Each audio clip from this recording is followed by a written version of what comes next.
नमस्ते दोस्तों, मैं संध्या आप सबको यूट्यूब चैनल में स्वागत करती हूँ। तो आज मैं स्कंदगुप्त नाटक लेके आई हूँ। तो स्कंदगुप्त नाटक में जो महत्वपूर्ण कथन है वो मैं आज लेके आई हूँ। तो आपको जितने भी जो मैं कथन बतलाऊंगी उसको आपको, अगर आपके पास स्कंदगुप्त नाटक का बुक है तो उसमें आप टिक कर सकते हैं, अन्यथा लिख भी सकते हैं। तो सबसे पहले स्कंदगुप्त नाटक के पात्र का नाम आपको अच्छे से याद करना है, क्योंकि इससे संबंधित भी एक दो प्रश्न बन जाती हैं। और स्कंदगुप्त नाटक का प्रकाशन कब हुआ है, इसमें गीतों की संख्या कितना है, कितने अंक हैं, इस तरह से भी प्रश्न बनती हैं। तो आपको अच्छे से याद करना है। तो सबसे पहले स्कंदगुप्त नाटक का प्रकाशन 1928 ईस्वी में हुआ है, ये याद करना है। स्कंदगुप्त नाटक का प्रकाशन 1928 ईस्वी। और स्कंदगुप्त नाटक किसका है? जयशंकर प्रसाद का नाटक है। और स्कंदगुप्त नाटक में गीतों की संख्या कुल 17 है, कुल 17 गीत हैं। और साथ ही स्कंदगुप्त नाटक में 5 अंक हैं, 5 अंक हैं। और दृश्य की संख्या 33 है। दृश्य की संख्या कितनी है? 33 है। इस तरह से आपको याद करना है। प्रथम अंक में कुल 7 दृश्य है, प्रथम अंक में 7 दृश्य हैं, दूसरा अंक में भी 7 दृश्य हैं, तीसरा अंक में 6 दृश्य, चौथा अंक में 7 दृश्य और पांचवा अंक में 6 दृश्य है। सिर्फ तीसरा और पांचवा अंक में 6 दृश्य है, बाकी सभी में 7 दृश्य हैं। तो इस तरह से आपको याद करना है। तो आपको पात्र का नाम अच्छे से याद कर लेना है। तो स्कंदगुप्त कौन था? युवराज था। कुमारगुप्त मगध का सम्राट था। गोविंदगुप्त कुमारगुप्त का भाई था। पूर्वगुप्त कुमारगुप्त का छोटा भाई था। इस तरह से आपको याद कर लेना है। अगर आपके पास बुक नहीं है तो आप नोट भी कर सकते हैं। प्रणदत्त मगध का महानायक था। चक्रपालित प्रणदत्त का पुत्र था। बंधुवर्मा मालव का राजा था। भीमवर्मा बंधुवर्मा का भाई था। बंधुवर्मा और भीमवर्मा दोनों भाई थे। मात्रगुप्त काव्यकर्ता कालिदास था। प्रपंच बुद्धि बौद्ध कापालिक था। सर्वनाक अंतर्वेद का विषयपति था।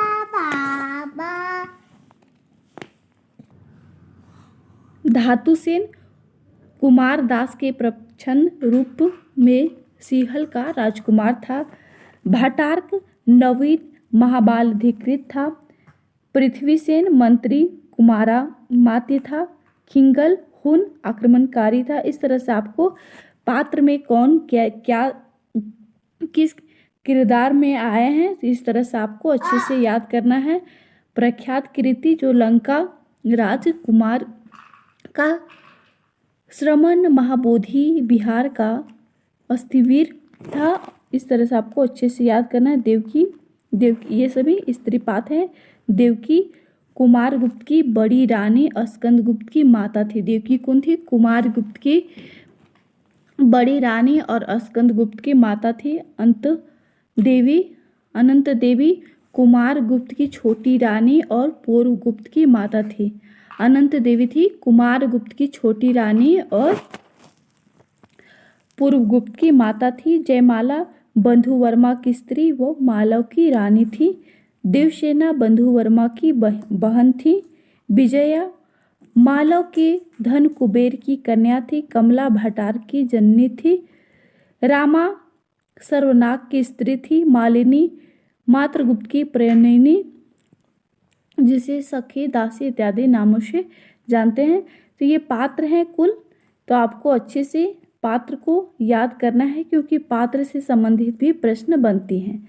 तो प्रथम अंक में सबसे पहले स्कंदगुप्त का कथन है। ये कथन प्रीवियस ईयर में भी आया है। तो आपको याद करना है कि इसका कथन है, अधिकार सुख कितना मादक और सारहीन है। अपने को नियमित और कर्ता समझने की बलवती स्पृहा उसे बेकार कराती है। ये लाइन को आपको अच्छे से याद कर लेना है। प्रश्न आ सकता है कि यह जो किस अंक से कथन लिया गया है। तो स्कंदगुप्त कथन को आपको अच्छे से ध्यान से देखना है। प्रीवियस ईयर में भी यह कथन बनी थी, अधिकार सुख कितना मादक और सारहीन है। तो स्कंदगुप्त नाटक का प्रथम अंक से लिया गया है। और स्कंदगुप्त का ही कथन है। अगला कथन है, धातुसेन का कथन है, भूल गया उसके बदले उस ब्राह्मण को लिखना था कि राजा लोग ब्याह ही न करे, क्यों भेड़ियों जैसी संतान उत्पन्न हो, क्यों भेड़ियों जैसी संतान उत्पन्न हो। तो कथन किसका है? तो धातुसेन का कथन है। ये कथन को भी, जितने भी मैं कथन लाई हूँ बहुत ही महत्वपूर्ण है, आपको अच्छे से ध्यान से देखना है। मात्रगुप्त का कथन है, मात्रगुप्त का ये कथन बहुत ही महत्वपूर्ण कथन है, इससे प्रश्न बन सकती है। कविता करना अनंत पुण्य का फल है, कथन किसका है? तो मात्रगुप्त का कथन है, कविता करना अनंत पुण्य का फल है, मात्रगुप्त का कथन है। बहुत भी महत्वपूर्ण कथन है, आपको अच्छे से ध्यान से देखना है। और इसी तरह से मैं कथन जो स्कंदगुप्त नाटक, आषाढ़ का एक दिन और भारत दुर्दशा नाटक, जो 3 गण नाटक हमारे सिलेबस में लगा हुआ है, तो सभी का महत्वपूर्ण कथन मैं लेके आऊँगी। आप सभी को भी कमेंट करके बतलाना है कि क्या मैं इस तरह से निरंतर लाऊं। आप लोग देखने को इच्छुक हैं या आप लोग खुद से कर सकते हैं। और धातुसेन का कथन है, इस गतिशील जगत में परिवर्तन पर आश्चर्य, परिवर्तन रुका कि महापरिवर्तन प्रलय हुआ।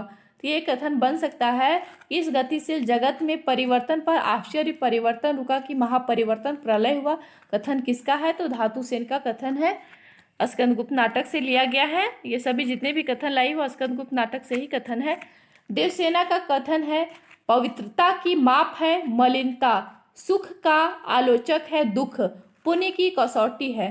तो दुख पुण्य की कसौटी है, तो यहाँ से भी प्रश्न आ सकता है कि दुख पुण्य की कसौटी है, कथन किसका है? तो देवसेना का कथन है। और यहाँ से भी प्रश्न एक बन सकता है कि जो पवित्रता की माप है, पवित्रता की माप है मलिनता, कथन किसका है? तो देवसेना का कथन है। अगला कथन है, देवसेना का ही कथन है, प्रत्येक परमाणु के मिलने में जो एक समय है, मतलब एक समय है, सब मतलब एक समय है, प्रत्येक हरी हरी पति के हिलाने में एक लय है, जो पतियों के हिलाने में एक लय है, कथन किसका है? तो देवसेना का ही कथन है। अगला कथन है, ये भी देवसेना का कथन है कि वह अकेले अपने सौरभ की तान से दक्षिण पवन में कब उत्पन्न कराता। जो वह है जो वह अकेले अपने सौरभ की तान से दक्षिण पवन में कब कंपन उत्पन्न कराता है। तो ये देवसेना का कथन है। तो यहाँ से भी प्रश्न बन सकता है, जो उसका स्वर अन्य वृक्षों से नहीं मिलता, जो उसका स्वर है अन्य वृक्षों से नहीं मिलता, ये कथन किसका है? तो देवसेना का कथन है। देवकी का कथन है, बुरे दिन किसे कहते हैं, जो बुरे दिन किसे कहते हैं।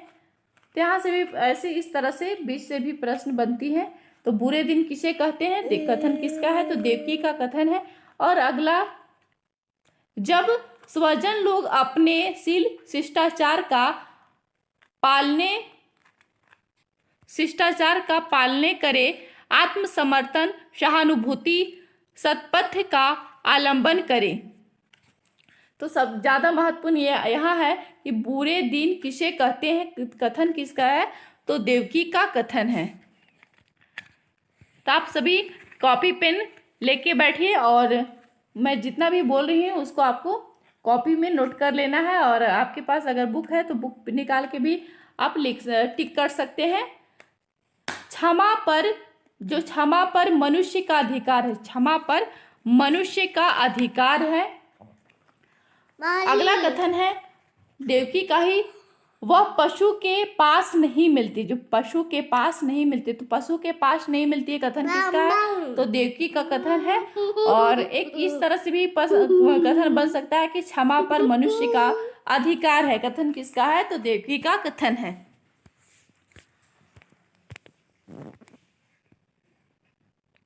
और अगले वीडियो में मैं जो स्कंदगुप्त नाटक में जो गीत है वे महत्वपूर्ण गीत, तो सभी को मैं गीत लेके आऊंगी।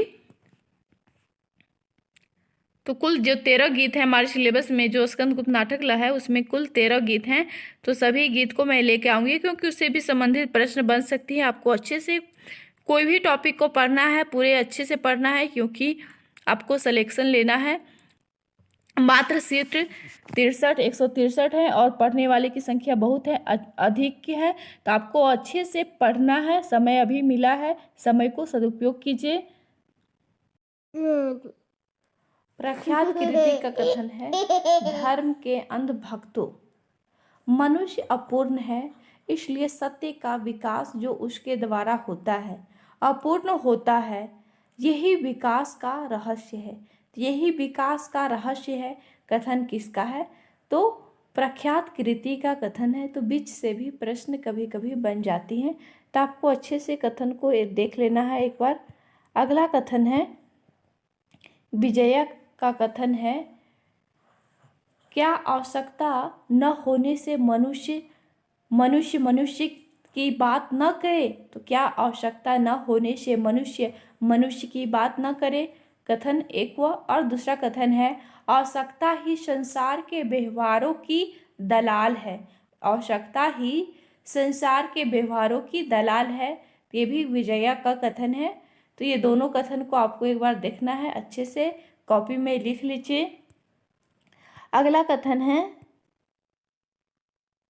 देवसेना का कथन है, आह कहना ही पड़ा स्कंदगुप्त को छोड़कर न तो कोई दूसरा आया और न आएगा। स्कंदगुप्त को छोड़कर न दूसरा आया और न आएगा। अगला कथन है, देवसेना का कथन है, हृदय की कोमल कल्पना। ये देवसेना का कथन है। और विदाई गीत है, देवसेना द्वारा गाई जाती हैं। तो जितने भी जो विदाई गीत मतलब स्कंदगुप्त में जो गीत हैं, तो सभी गीत को मैं एक जगह संग्रहित करके लाऊंगी। अगला कथन है, देवसेना का कथन है, कष्ट हृदय की कसौटी है, तपस्या अग्नि है, सम्राट यदि इतना भी न कर सके तो क्या?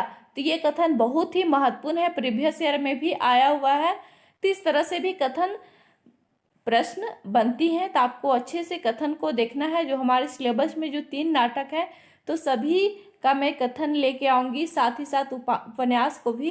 तो आप सभी कमेंट करके भी बतला सकते हैं कि क्या मैं इसी तरह से निरंतर वीडियो लाऊं या नहीं, आप लोग किस तरह से चाहते हैं। तो ये देवसेना का कथन को आपको एक बार देख लेना है। कष्ट हृदय की कसौटी है, तपस्या अग्नि है, सम्राट यदि इतना भी ना कर सके तो क्या? तो ये स्कंदगुप्त का कथन, देवसेना का कथन है, स्कंदगुप्त नाटक से लिया गया है।